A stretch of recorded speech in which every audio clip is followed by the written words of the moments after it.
We've all been chasing the wrong success. What do I mean by this? I recently read two books by a guy named Don Miguel Ruiz, a very spiritual, like philosopher type guy. And his two books, The Four Agreements and Mastery of Self, highly, highly recommend. Okay, if you're into spirituality, consciousness, just questioning the conditioning that you've received in your life. But, anyways, in these two books, he introduces a concept called the dream of the planet. The dream of the planet versus the personal dream. Okay, so the dream of the planet is basically what society will have you believe is desirable. Okay, for example, you should climb the corporate ladder. You should make six figures. You should go to Harvard. You should get a prestigious degree. Blah blah blah. You should start a family. You should have a house. You should have 2.5 kids. Right. Blah blah. Things that the planet and that society will have you believe is sort of the default route to success and happiness. That everybody should want this. Okay. Now the personal dream, on the other hand, is what you personally want for yourself. Now the problem is most of us don't take the time to define what we actually want for ourselves. So we're basically given by default what society will tell us we should want for ourselves. And it's a bit tricky because when you're born, you're very susceptible. Like your mind is very imprintable, right? Any ideas that come around you, you just readily believe, right? So if you hear your parents saying like, "Oh, you got to get good grades," and "Oh, you got to get into Harvard and you got to become a doctor in order to be successful," right? Or they sort of subliminally communicate that only if you, for example, become a doctor, that you're now a worthy kid, that you're a good kid. We don't question these things. We just go along with them because that's how our minds are at that age. So by the time we're like, 16, 17, 18, millions, billions of beliefs have been imprinted into our minds without us ever questioning them. And then we're basically set on this track towards destinations that we think are worthwhile and we think will bring us success, when in reality those are just what other people have told us would bring us success. Now, I keep doing like this success because the other paradox here is that nobody really knows what success is. What the hell is success, right? If I ask, 5 different people, "Hey, what does it mean to be successful?" Right? Somebody might say to have a lot of money. Somebody might say to have a beautiful family. Somebody might say to build a giant company. Somebody might say to have a huge impact. Somebody might say to just be happy on a daily basis, right? Just to have a full stomach every single day, not go to sleep hungry, right? Nobody can actually agree on what the hell successful is. Yet, we often, if you're hanging out with your friends, you might be talking about somebody and be like, "Oh, that person's so successful," right? "I wish I could be successful like them." How? Why? What does that even mean? We're all talking about success as if it's a universal thing, but in reality, success for each person is a different thing. Because if we peel back the layers, what does success really mean? Success means that you hit a target, right? Let's say in basketball, success means to get the ball in the hoop and win the game. In darts, success means to get the dart in the center of the circle. In pool, right, in billiards, the success criteria is getting the ball into, the hole, right? In tennis, the success criteria is get the ball over the net. In every context, success means something different, right? And to every person, success means something different. So this gets all sorts of convoluted now, but basically in this video, I'm going to help you break down what it is that are commonly believed ideas about success that you may be holding on to and you may be enslaved to, and show you a tool for coming up with your own success metrics so that you can align your own life with the things that you actually want, your personal dream, so that you're not blindly chasing other people's goals and metrics for success, and so that you can feel the success that you're probably wanting but feel like you're forever unable to actually achieve. So I'm going to start off with some examples, okay, that you might just be able to relate to. For example, in the corporate world, right, we're told that, from a very young age, you got to get good grades, you got to get into a good school, top tier, Harvard, MIT, whatever.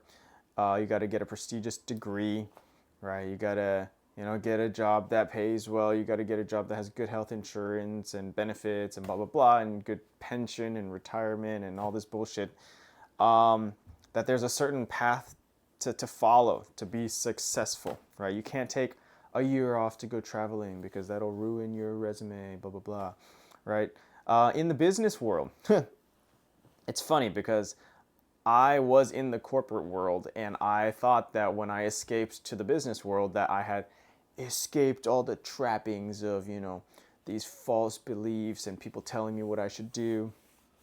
But really, without realizing it, I entered another structure, another belief structure where people are all harping on the same beliefs and metrics of success that, at least for myself, I find that didn't personally fulfill me, right? Because the first success metric that you want to hit when you enter business is 10K a month, 10K a month. Everybody wants to hit the damn 10K a month. Okay, cool. I did that. Awesome.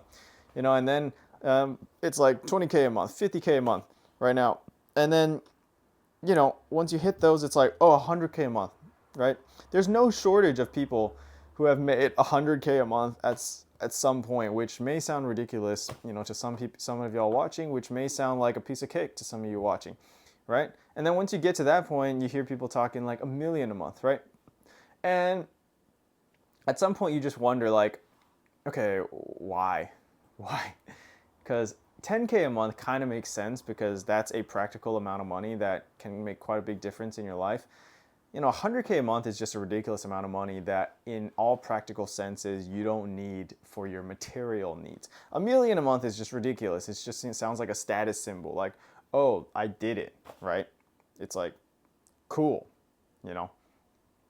I did 100 pull-ups in 1 minute. Congrats, you did it, amazing. Did it really make any tangible difference in your material life? No, I imagine not. I really imagine not. But watching YouTube, watching Instagram, every single person in the online coaching entrepreneurship space is constantly shouting one of those numbers, right? You got to hit 10K a month. My only goal is to hit 100K a month. I want to hit 100K a month. I want to hit 100K a month. People slaving away, killing themselves, literally destroying their own health and mental health just to hit this imaginary number where what? Where what happens? What happens if you hit 100K a month? These are the questions that I've been asking myself recently. And so that gets to begging the question, what is success? Because obviously some people believe that, for example, getting that corporate consultant promotion job is success.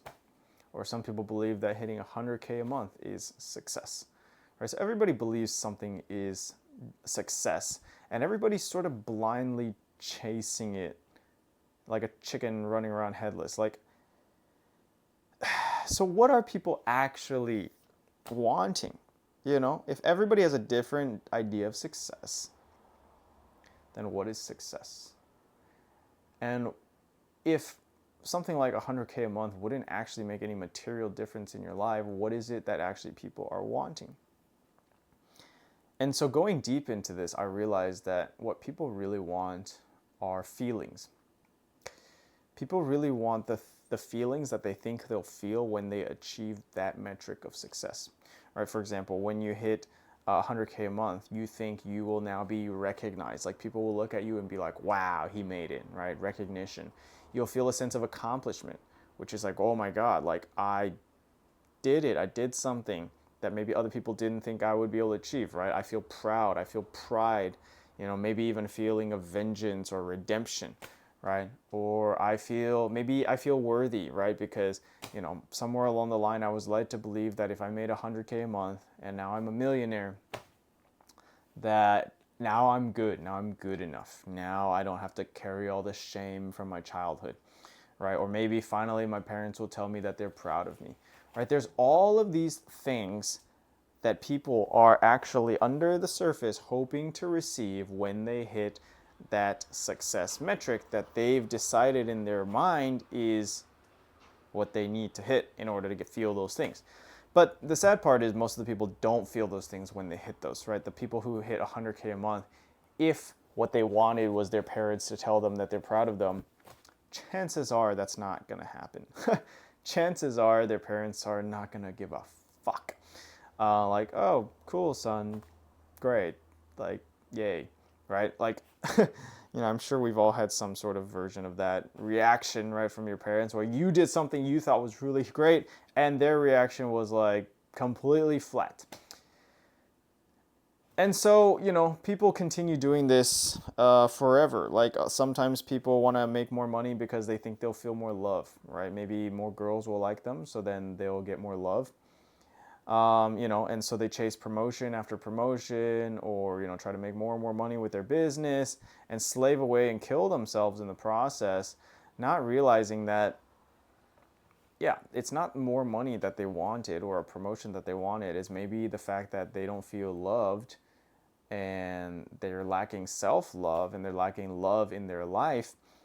And they subconsciously, unconsciously associate making more money with maybe more women will give me attention and love, right? Maybe people will like me more. So basically nobody is really chasing, let's say, the thing. They're not chasing the money. They're not chasing the promotion. They're chasing the feeling underneath it, right? And a lot of times the feeling underneath it can be achieved without having the thing that you think is necessary to achieve it. For example, like love, right? A lot of people want love. Obviously, everyone wants love, right? Some people might unconsciously think that they need to become a millionaire in order to become worthy of love, but that's not true at all. Like, you can experience love in yourself right here, right now. It's more of an emotional, spiritual process. And that actually would attract to you a loving partner right here, right now, regardless of how much money you're making. So people want feelings of worthiness, right? They want to feel like, oh, because I achieved XYZ, now I'm finally worthy. Now I'm finally good enough. I promise, okay, knowing from my personal journey that no matter how many external accomplishments you hit, you're never going to feel that worthiness, that good enough. What helped me feel that was a lot of therapy and trauma and inner child work that made me feel good enough the way I am right here, right now, regardless of what things I achieve in the external world. So after questioning all of this a lot this last week, what I did was I wrote down a bunch of feelings that I personally want to feel that, for me, determine my success, right? I was like, what is success for Alex? Okay, success is not 100K a month. Success is not, corporate CEO, fucking whatever, C-suite executive. It's not, a penthouse. It's not a car. It's not any of these things that society will have me believe that are the definitions of success. So what is success for Alex, right? So I split it into two categories. And I'll show you in my spreadsheet here in a second how I actually visualize this and use this as a weekly tracker. So the first thing that I define as success is process-based metrics, and then there's outcome-based metrics. Because what I realized for me in terms of success is that there's process-based metrics, which is basically how I feel on a day-to-day basis. Like, for me, success is living my ideal day on a day-to-day basis. Right? Every day I feel purposeful and meaningful, like I'm contributing some good work to, mankind. I have good health, good energy. I'm joyous. I'm at peace, right? Inner peace, mental peace. I have connection and love in my life, right? And then a few other sort of metrics that are like, do I have enough money to buy all the things that I need right now? Do I have enough money to buy all the things that I will potentially need in the foreseeable future, right? Am I good in case of unforeseen circumstances? Do I have all the money I need to buy the things that I want, right? Not just the things that I need, but the things that I want, right? If I have all of those things, then I'm good, right? There's no monetary metric that's like, hey, this number is success. If you make 20K every month, this is success. It's just, do I check those boxes? If so, then great, I'm successful. And what I need and want fluctuates and changes with different periods of my life, right? So that way I'm not tied mentally to a number, but more so a process, a state, a day-to-day living standard that for me, after a lot of experimentation, I've realized that these are the things that I need to feel great on a day-to-day basis. And don't get me wrong, it's still hard. I'm still actively working to let go of these numerical metrics that others will have you believe, right? They'll have you believe that making 100K a month is what's going to make you happy, and that's better than making 20K a month, right?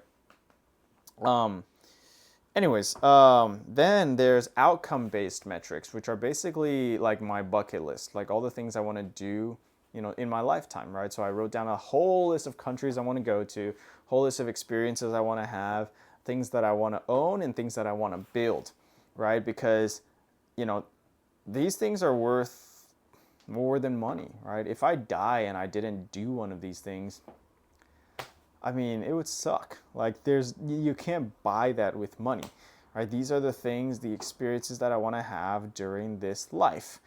And so what I would hate is, to be so caught up in chasing a dream of the planet that I don't allow myself to actually check off my bucket list items. I mean, that would be so stupid of me. So here I'm going to actually pull up the Excel and show you guys what that actually looks like now. So let's take a look here. I have my process-based metrics over here, and I have my outcome-based metrics over here, which is basically my bucket list, okay?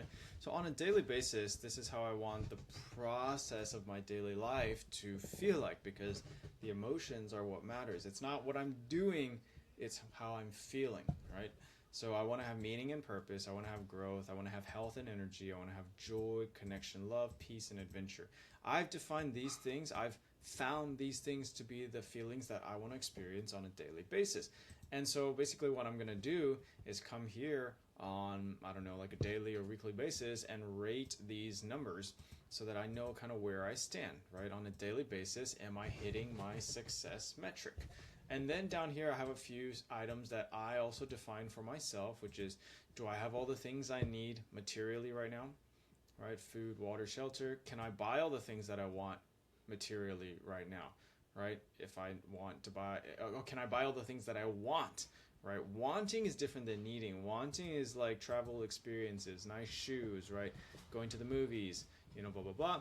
Can I buy all the things I need for the foreseeable future, right? This is sort of future pacing. Do I have all the things that I need? And do I have the resources for unforeseen circumstances? Do I have some sort of, things prepared in case of, circumstances that, I don't foresee coming, right? Am I prepared there? Then I have my outcome-based metrics, which are just a bunch of travel destinations, super long. That's like a huge metric for me. Experiences, living in Europe, living in Asia, Joe Dispenza meditation retreat. Green is the things that I've already done. Orange is the things that are coming up or in process, right? So these are coming up. These are some different experiences that I want to have. Things that I own, dream house on the beach, right? This is something that I've envisioned for many years. Guitar collection, things that I built, right? Amazing family, massive positive impact on others, playing in a band, amazing dogs, amazing relationship with my dream woman, wrote a book that helped tons of people, hosted live events that transformed lives. Right? These are all the things that I want to build in my life. And that's it. That's pretty much it. I'll add more to this bucket list as they come up. Obviously, I've done way more things than just these things, but these are the ones that sort of are up and coming, the things that I want to do in the future. And then as long as these things are getting checked off systematically and these things are remaining rated high and these are yeses, I mean, I'm successful as hell, right? Because this is my target. This is my bullseye. This is what I want to shoot for. And if I hit these things, that means I am successful. So from doing this Excel sheet, what I realized is I'm much more successful than I thought. Because now I actually know what success means to me And based on my own metrics, I'm hitting damn near every one of them. I'm hitting literally all of them. I'm like 10 out of 10 successful. If I compare myself to like people making 100K a month, then I would say, oh, I'm not successful. I'm not there yet. I'm blah, blah, blah, blah, blah. But based on my own metrics, I'm doing great. So now I'm just like, oh, I need to recondition myself to view my own metrics as the gold standard, as the things that I compare myself to, as the things that I focus on, and just tune out whatever the hell everybody else is shouting. Tune out what other people are shouting as what I should want in order to feel good and to feel successful. So anyways, my closing message to you in this video is I hope you take some time to question the things that you are chasing, the goals that you have set for yourself. Are they your own goals, or do they come from somebody else? Do they come from society? Are they things that will actually make you happy and feel successful, feel fulfilled, feel the feelings that you want? Or are they just mirages? Are they just things that when you get there, they vanish and you're left standing there wondering, what was all this for? Why did I sacrifice all this to get here? I don't even feel anything, right? Because that's a very common feeling, okay? So anyways, who knows? Maybe you're way more confused now than before you watched this video. In any case, hope you enjoyed the last 20 minutes. But for real, I hope this video challenges your thinking, and you can use this spreadsheet system. Actually, you can comment in the comment section Excel, comment the word Excel, and I'll actually send you that spreadsheet so you can copy it and make it your own, do whatever you want with it. But yeah, if you track your own success, if you define your own metrics for success and track them, then you will feel successful based on what you've defined to be success for yourself, and you can forget about what anybody else tells you is the meaning of success.